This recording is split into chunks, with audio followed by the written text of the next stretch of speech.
नमस्कार. दररोज उगवणारा सूर्य आपणास आशीर्वाद देवो, बहरलेली फुले आपणास सुगंध देवो आणि परमेश्वर आपणास सदैव निरोगी आणि सुखात ठेवो. हीच मनोमन इच्छा आपणास वाढदिवसाच्या हार्दिक हार्दिक शुभेच्छा. सतत हसतमुख असणारे, शिक्षण महर्षी म्हणून ओळखले जाणारे, माझे पितातुल्य आधारस्तंभ, प्रेरणास्थान, आमची आन बान शान असणारे, शिक्षण क्षेत्रात उल्लेखनीय कार्य करणारे, गोरगरिबांना शिक्षण मिळावे यासाठी सदैव धडपडणारे, सर्वांच्या मदतीला धावून येणारे, राजकारणाच्या माध्यमातून समाजाची सेवा करणारे, माजी सभापती, माजी प्राचार्य श्री यशवंतरावजी शंकररावजी पाटील साहेब, आपणास शिवनेरीची श्रीमंती, रायगडाची भव्यता, पुरंदरची दिव्यता, सिंहगडाची शौर्यता आणि सह्याद्रीची उंची लाभो हीच ईश्वरचरणी प्रार्थना करतो आणि आपल्याबद्दल 2 शब्द या ठिकाणी मांडतो.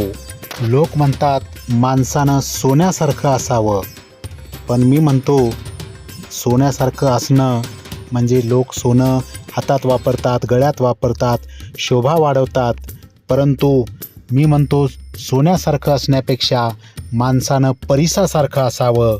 आमचे साहेबसुद्धा परिसासारखे आहेत. ज्यांच्या संपर्कात हे आले त्या व्यक्तीचं यांनी सोनं केलं.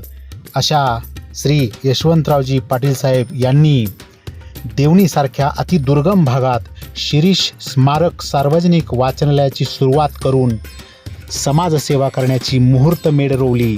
इसवी सन 1988 साली या वाचनालयाची सुरुवात केली. देवणीमध्ये मुलींना माध्यमिक शिक्षणाची सोय व्हावी म्हणून माता नर्गिस दत्त विद्यालयाची 1988मध्येच त्यांनी स्थापना केली. तसेच श्री योगेश्वरी देवी प्राथमिक विद्यालयाची सुरुवात 1995ला या देवणीमध्ये केली. श्री योगेश्वरी माध्यमिक विद्यालयाची सुद्धा 1997मध्ये त्यांनी देवणीतच सुरुवात केली.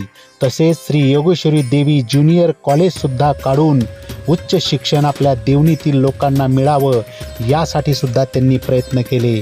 एवढेच नाहीत तर याच्यापेक्षाही देवणी तालुक्याच्या बाहेर जाऊन त्यांनी अंबाजोगाई तालुक्यामध्ये स्वातंत्र्यवीर सावरकर प्राथमिक विद्यालय अंबाजोगाई येथे 1998ला स्थापन केली आणि स्वातंत्र्यवीर सावरकर माध्यमिक विद्यालयसुद्धा पिंपळा या ठिकाणी स्थापन केली.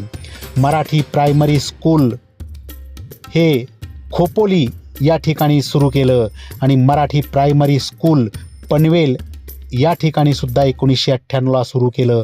अशा अनेक कार्यातून आपला ठसा उमटवणारे, महाराष्ट्राच्या कानाकोपऱ्यात शिक्षणाचे कार्यक्षेत्र उभा करणारे, आमच्यासारख्यांना समाजामध्ये मानाचे स्थान मिळवून देणारे माझे दैवत श्री यशवंतरावजी शंकररावजी पाटील साहेब, आपणास वाढदिवसाच्या लाख लाख शुभेच्छा.